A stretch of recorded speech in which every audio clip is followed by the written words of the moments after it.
Nós vamos receber com muita alegria e palmas Cíntia Figueiredo.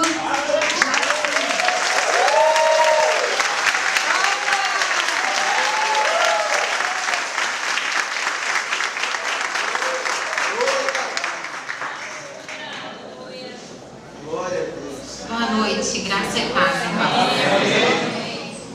Cada dia que passa, o nível está só melhorando. A exigência está ficando muito grande aqui, porque tem que vir ainda.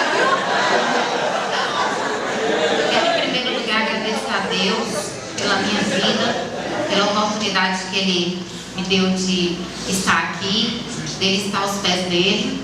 Quero agradecer ao pastor Raimundo, à sua esposa Vânia.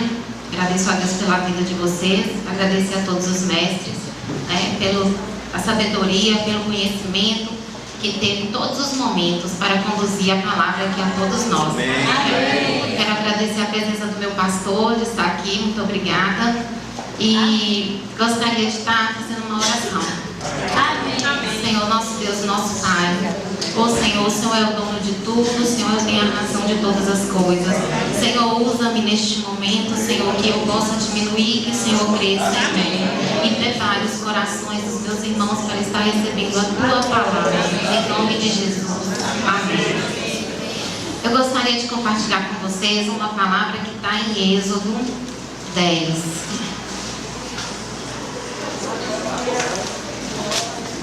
Êxodo 10, de 8 a 11. O meu tema, irmãos, é novos, mais amados e importantes para Jesus. Para mim, o tema é como se tivesse sido mais difícil, porque eu queria falar algo muito importante voltado para as crianças, que vocês vão ver aqui. Mas ao mesmo tempo o Senhor tocava no meu coração que novos para Ele não é só as crianças, e sim os recém-convertidos, os que recebem essa nova palavra, esse avivamento na vida da gente. Tem gente que tem 20 anos e vem aqui e sai com fôlego novo, porque recebe uma ministração fora e tem um fôlego novo, e dali em diante ele começa uma nova fase, uma nova etapa. Então ele é um novo, ele toma uma certa posição na sua vida e ele é um novo naquele momento. Amém? Então, por isso que eu coloquei novos, mais amados pelo Senhor. Então, em Êxodo 10, de 8 a 11. Então, Moisés e Arão foram conduzidos à presença de Faraó. E estes lhe disse: Ide, servi ao Senhor, vosso Deus. Porém, quais são os que hão de ir?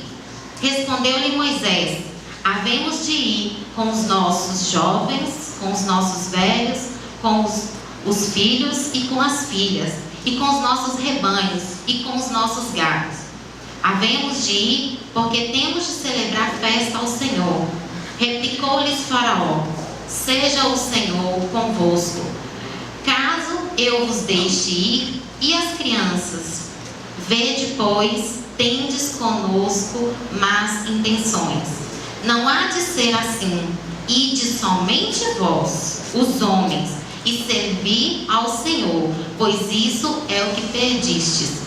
E os expulsaram da presença do Faraó. Atualmente, eu tenho trabalhado no Ministério Infantil e tenho um amor enorme por criança. Amém. E o meu maior sonho é ser mãe. E vou ser mãe, em nome de Jesus. Então, o amor por criança para mim aí eu leio, eu vejo, não tem criança para mim, não tem criança feia, não tem criança, para mim tudo é criança, né? Amém. E eu creio que o Senhor ama muito as crianças. E nessa passagem aqui, o Senhor falou comigo que as crianças, elas são de suma importância para o Senhor, para o ministério do Senhor. Amém. O que nós plantamos hoje no coração de uma criança é o que vai refletir daqui a anos. E aqui nessa passagem ela nos mostra como que Satanás, como que o inimigo, ele já usou o Faraó para não deixar as crianças irem até o louvor, até a adoração ao Senhor. Por quê? Porque ele sabia que se aquelas crianças forem até louvar o Senhor, e entrar na presença do Senhor e estar perto do Senhor, eles teriam teriam sabedoria, eles teriam conhecimento e teria sido diferente a história deles. Aquele período no deserto teria sido completamente diferente.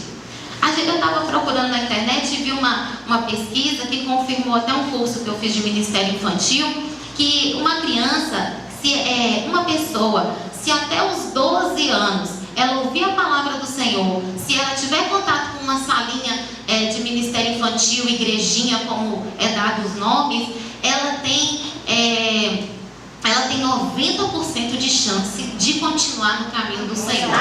E no futuro, ela, mesmo desviada, ela fala assim: um dia eu ouvi isso na salinha, um dia a professora falou isso. Se a pessoa passar de 12 anos, ela tem 6% de chance. A diferença é muito grande. Então, eu não sei se foi por esse motivo, ou na verdade o Senhor sabe, o meu amor pelas crianças, a minha dedicação pelo meu ministério, e o amor e a vontade de ser mãe, e por já sempre orar para Deus me dar sabedoria, para quando eu tiver o meu filho, eu saber educá-lo na palavra. A irmã falou ali, é verdade. Hoje eu falo: Senhor, o Senhor sabe todas as coisas, mas eu queria muito ter nascido em lar evangélico.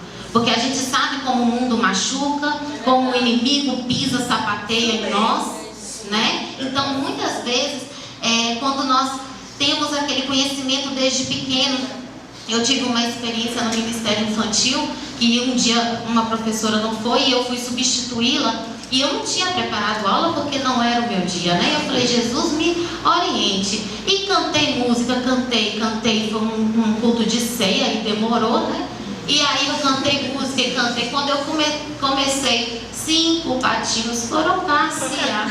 Um aluno de 4 anos virou para mim e falou assim: professora, essa música não é de Jesus, não. Eu realmente me perdoe. Olha, eu falei: me perdoe, vamos cantar hoje. E ele me deu um novo repertório, porque o meu repertório já tinha acabado. Ele me deu um novo. É uma criança que você desenha para ele, vai fazendo os desenhos, ele vai adivinhando. Então hoje você vê o quanto ele é usado, né? Eu acho que muitos não sabem, mas eu ia contar mais no final, mas é um momento já de compartilhar isso, porque o Senhor sabe todas as coisas. Meu sonho é ser mãe, eu vou ser mãe. E tem 3 anos e 8 meses que eu tento ser mãe. E quando foi em junho eu engravidei, e em agosto eu perdi o bebê. Mas o Senhor sabe todas as coisas, eu confio nele e ele é o meu alvo, né? E quando eu perdi o bebê, eu não sabia como contar para os meus alunos, porque eu tive que ficar afastada um tempo de atestado. E quando eu cheguei no culto de terça-feira e vem um aluno, eu falei: eita, agora acho que vai estreitar para o meu lado, porque eu não sei como cada mãe falava com sua filha, né? Como é que perde, se não perde. Eu não queria passar sobre a autoridade que era a mãe. E ele falou assim: Cíntia, você está grávida? Eu falei: não. Cíntia, você perdeu o seu bebê? Eu falei: perdi. Eu posso orar por você? Aí eu estava sentada e tinha uma bolsa no meu colo, né? E eu fiz assim com a mão. Ele empurrou a bolsa, pôs a mão no meu ventre e começou a orar. Senhor, abençoe Cíntia, realize o sonho do coração dela, coloque um bebezinho aí dentro.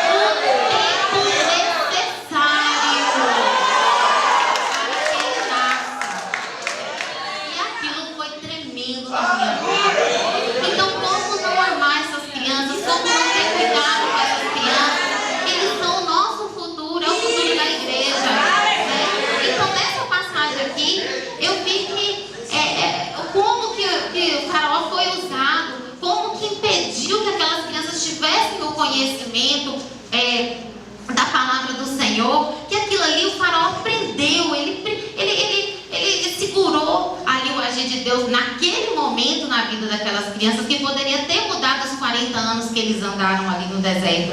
E hoje, irmãos, o que eu quero dizer, como muita gente já me falou, você não tem filho, quando você tiver você vai ver, mas o Senhor pode já ir me ensinando, mesmo quando e o Senhor me diz que hoje, sabe o que segura os nossos filhos?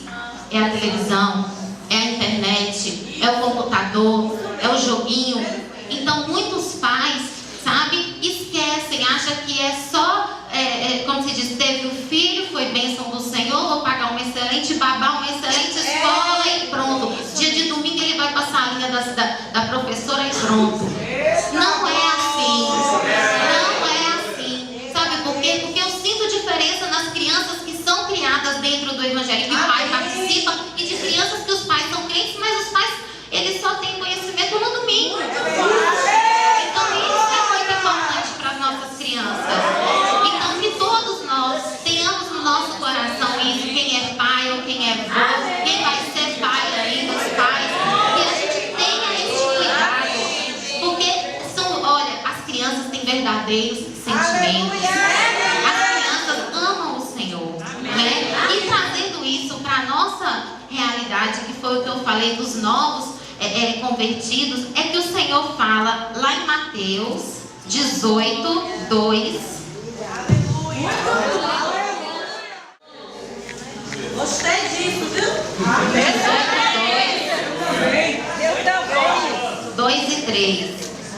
E Jesus, chamando uma criança, colocou-a no meio deles e disse: em verdade vos digo que se não vos converterdes e não vos tornardes como crianças, de modo algum entrareis no reino dos céus. Aleluia. Então, neste momento, como nós já aprendemos, não é ser crianças espirituais, é ser criança de sentimento puro, é ser criança de adorar o Senhor de coração, é esquecer qualquer problema, é esquecer qualquer dificuldade, né? É estar indo, por exemplo, para a igreja e buscar o Senhor. Você tem o seu foco. Você não quer ver quem está de salto alto, quem está de salto baixo, a vida das pessoas. Você tem que focar em Jesus e ir com o sentimento que as crianças têm. As crianças entram na igreja numa alegria, numa felicidade. Elas estão ali. Você vê que na hora do louvor, do jeitinho delas, elas dançam, elas oram, elas têm o jeito delas. O Senhor usa elas, o Senhor agrada da presença delas. Hoje, o que eu falo, a gente tem que ter o nosso foco, a gente tem que direcionar. Qual que eu comparei com a passagem que eu li anteriormente?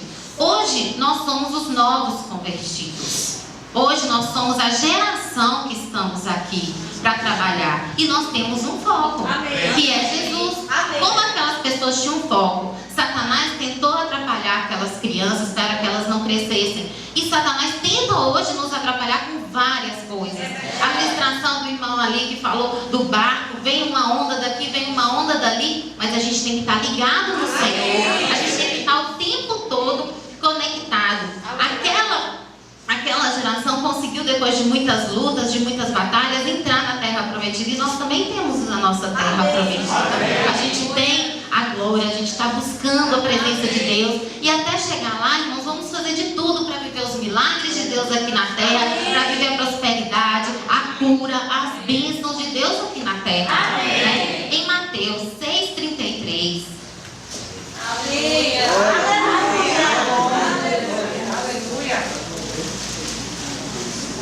Buscai, pois, em primeiro lugar o seu reino, a sua justiça, e todas essas coisas vos serão acrescentadas. O que acontece? Vamos ligar, gente, em Deus. Vamos ligar. Eu falo que, eu estava pensando um dia, acho que eu comentei isso com meu marido uma vez, que nós temos que ser como se fosse uma geladeira ligada no seu o tempo todo. Um fogão você pode desligar da tomada, ele não para de funcionar. Um micro-ondas, ele não estraga, ele nada. Agora desliga uma geladeira, ela estraga. E lá dentro também estraga. Então, se nos desligarmos do Senhor, vai estragar o que é de bom dele. Então vamos focar. Eles tinham aquela terra prometida, eles correram atrás. Então nós também temos que focar em Jesus e buscar. Vamos ficar ligados.